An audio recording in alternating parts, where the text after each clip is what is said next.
हमारा next topic है existing social inequality. इसमें ये बताया जाएगा कि जो हमारी सोसाइटी है अभी भी यहाँ पर सोशल इनइक्वालिटी खत्म नहीं हुई है, ये अभी भी चल रही है। यहाँ ये स्टोरी गिवन है नथुस बॉय। तो इसमें एक आदमी बोलता है that is Nathu's son who has come from the city, how dare he sit with us. इसमें कहता है ये आदमी कि जो ये नत्थु है, ये नत्थु का बेटा है, ये शहर से अभी अभी आया है, लेकिन इसकी हिम्मत कैसे हुई, ये हमारे साथ कैसे बैठ सकता है। तभी दूसरा बोलता है you may have become a big sahib in the city but don't think you can be one of us here. तो उसमें से दूसरा कहता है कि तुम भले ही शहर में एक बड़े साहब बन गए हो, लेकिन फिर भी इसका मतलब ये नहीं है कि तुम यहाँ आओगे और हमारे साथ बैठ जाओगे। जो तीसरा आदमी होता है वो बोलता है give him tea in a separate tumbler, कि तुम एक अलग टम्बलर में इसे चाय देना। तो तब वहां पर जो नत्थु का बेटा है ये सोच रहा होता है what is the use of my education if I can never be equal to them. तो वो ये सोचता है कि फिर मेरी इस एजुकेशन का, मेरी पढ़ाई लिखाई का क्या फायदा हुआ अगर मैं इन लोगों के बराबर नहीं हो पाया। तो इसमें हम बात करेंगे discrimination on the basis of caste. जो हमारी सोसाइटी है इसमें अभी भी जो लोग हैं वो कास्ट के बेसिस पर भेदभाव जरूर करते हैं। आप कहीं पर भी जाकर देखो, अपने आसपास के लोकेलिटी में आपने देखा होगा कि जो कास्ट के बेसिस पर भेदभाव करने वाले आपको बहुत से लोग मिल जाएंगे। जो हमारी इंडिया है इसमें बहुत काफी सेंचुरीज पहले, बहुत शताब्दियों पहले, सेंचुरी को हम हिंदी में शताब्दी कहते हैं, आप ये कह सकते हैं कि बहुत वर्षों पहले हमारे देश में कास्ट सिस्टम स्टार्ट हो चुका था। ये एक ऐसा सिस्टम था जिसने हमारी सोसाइटी को 4 कैटेगरीज में डिवाइड कर दिया था। जो कास्ट सिस्टम है उसने 4 कैटेगरीज में डिवाइड किया था। फर्स्ट है ब्राह्मण, सेकंड है क्षत्रिय, थर्ड है वैश्य and the fourth one is शूद्र। और आपको पता है कि ये डिस्क्रिमिनेशन कौन से टाइम पीरियड पर हुआ था? हमने 3 टाइम पीरियड्स के बारे में पढ़ा था, एंशियंट, मेडिवल एंड मॉडर्न। जो मेडिवल टाइम पीरियड था उस टाइम पीरियड पर जो हमारी सोसाइटी है उसको 4 कैटेगरीज में डिवाइड कर दिया गया था, जिसमें ब्राह्मण, क्षत्रिय, वैश्य और शूद्र, ये 4 कैटेगरीज बनाई गई थी। यही नहीं, हमारा जो सोसाइटी थी उस सोसाइटी में लोगों को, हमारे देश में अनटचेबिलिटी भी आ गई थी, जिसमें लोगों को एक दूसरे को ये सोचते थे कि अगर हम इसको टच भी करेंगे तो उससे ही हम अपवित्र हो जाएंगे। इस तरह की कुछ लोगों के माइंड में मिसकंसेप्शंस आ गए थे, ऐसी कुछ धारणाएं बना ली थी जिसकी वजह से लोग आपस में कास्ट के बेसिस पर भी एक दूसरे के साथ भेदभाव करने लगे थे। इस भेदभाव को रोकने के लिए हमारे कॉन्स्टिट्यूशन ने इक्वल राइट्स दिए हैं सभी सिटीजन्स को, ताकि सभी सिटीजन्स जो है वो इक्वल रह सके और किसी को भी कास्ट के बेसिस पर डिस्क्रिमिनेट ना किया जाए। तो जो राइट ऑफ इक्वालिटी है, राइट टू इक्वालिटी, वो हमारे कास्ट के बेसिस पर डिस्क्रिमिनेशन को रोकता है। जो ये पिरामिड है ये हमारी कास्ट सिस्टम को शो कर रहा है, जो मेडिवल टाइम पीरियड पर बनाया गया था। जो ब्राह्मण्स हैं उनको तो सबसे अपर कास्ट दी गई थी। जो क्षत्रियास थे, जितने भी सोल्जर्स और वॉरियर्स थे, इनको क्षत्रियास में शामिल किया गया। और जो हमारे प्रोफेशनल्स थे उनको वैश्यास में बनाया गया। और जो लेबरर्स और सर्वेंट थे इनको शूद्रास की कैटेगरी में रखा गया।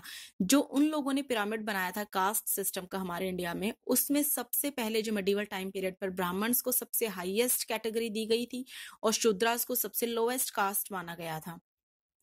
Discrimination on the basis of gender, जो हमारी सोसाइटी है, इसी चैप्टर में मैंने सबसे पहले आपको एक स्टोरी बताई थी कि एक फैमिली में 4 पीपल होते हैं। उनमें जो बॉय होता है उसको तो वो लोग एक अच्छे इंग्लिश मीडियम स्कूल में पढ़ने के लिए भेजते हैं, लेकिन जो गर्ल होती है उसको वो अपने आसपास के लोकेलिटी में एक सिंपल से स्कूल में पढ़ने के लिए भेज देते हैं। उसको वो ज्यादा हाई स्कूल में नहीं भेजते हैं।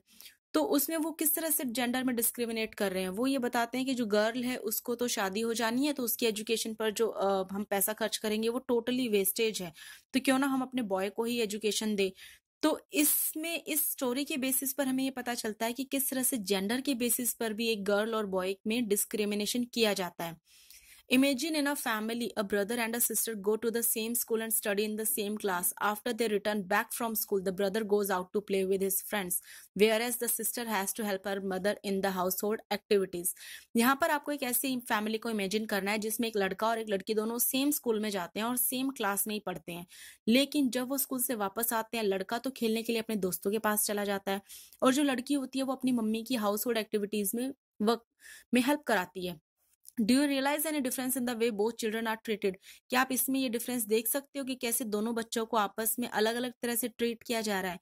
Hair the sister is not given equal treatment as compare to her brother. यहाँ पर जो सिस्टर है उसे इक्वल ट्रीटमेंट नहीं मिल रहा है अपने भाई के मुकाबले में। This is an example of gender inequality. ये जेंडर इनइक्वालिटी का एग्जाम्पल है। One of the major forms of social inequality in India is gender inequality. हमारे देश में जो सबसे पहले हमने पढ़ा था discrimination on the basis of caste, उसके बाद सेकेंड नंबर पर जो सबसे ज्यादा इनइक्वालिटी है वो है discrimination on the basis of gender.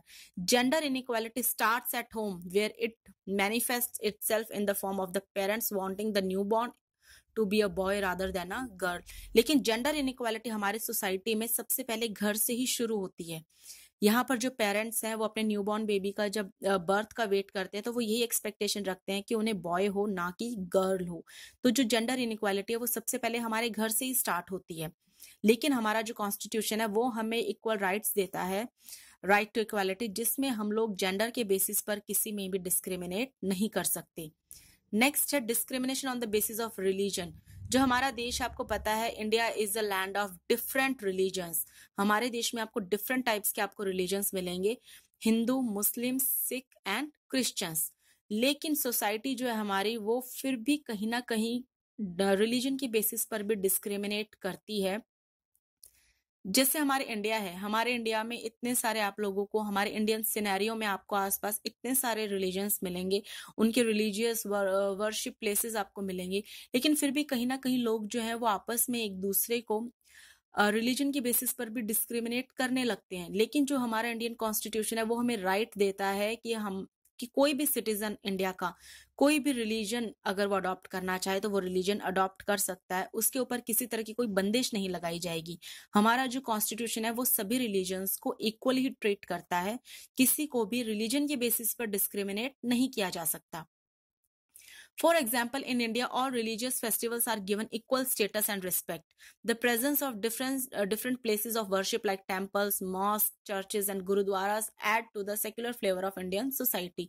जो हमारे इंडियन सोसाइटी है उसमें सभी रिलीजियस फेस्टिवल्स को, रिलीजन्स को इक्वल स्टेटस और रिस्पेक्ट दी गई है। जो हमारे डिफरेंट प्लेसेस हैं, वर्शिप प्लेसेस हैं, टेम्पल्स, मॉस्क, चर्चेज और गुरुद्वारास, ये हमारी इंडियन सोसाइटी को बहुत ही अच्छा बनाते हैं। और हमारा जो इंडियन कॉन्स्टिट्यूशन है वो सभी को इक्वल राइट्स देता है, किसी को भी रिलीजन के बेसिस पर डिस्क्रिमिनेट नहीं किया जा सकता। अब हम बात करेंगे इकोनॉमिक इनइक्वालिटी। जो इकोनॉमिक इनइक्वालिटी है वो एक अलग ही चैलेंज है हमारी सोसाइटी के लिए, और हमारी गवर्नमेंट भी उससे डील करने के लिए बहुत मेहनत कर रही है।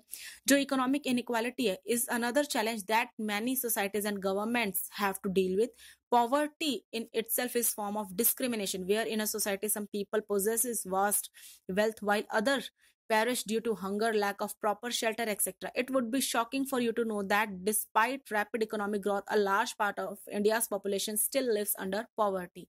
जो हमारा देश है इसके लिए इकोनॉमिक इनइक्वालिटी एक बहुत ही बड़ा चैलेंज बना हुआ है, जिसने ना सिर्फ गरीबी को बढ़ावा दिया हुआ है बल्कि इससे भुखमरी भी इतनी ज्यादा बढ़ गई है कि बहुत सारे लोग तो ऐसे हैं जिनके पास खाने के लिए रोटी नहीं है, और बहुत से लोग आपको ऐसे मिलेंगे जिनके पास रहने के लिए घर नहीं है, सर पे छत नहीं है। आपको ये जानकर भी बहुत हैरानी होगी कि जो हमारे इंडिया की पॉपुलेशन है उसमें से बहुत ज्यादा पॉपुलेशन जो है वो पॉवर्टी के अंडर रह रही है, बिलो पॉवर्टी लाइन, जो हमारे देश की गरीबी रेखा है उससे नीचे रह रही है।